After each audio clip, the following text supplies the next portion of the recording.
Assalamualaikum, selamat petang, salam sejahtera, salam kenal, Fida dari Kedah.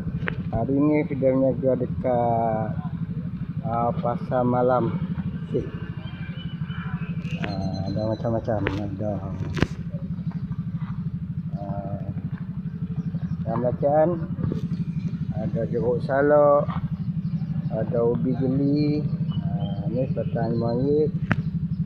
Ubi geli yang siap potong berada sebiji RM5. Ada jeruk betik, larang, jeruk pelam, jeruk penyong, ada cincin, ada batu cincin. Lokasi kita niaga kat Simpang.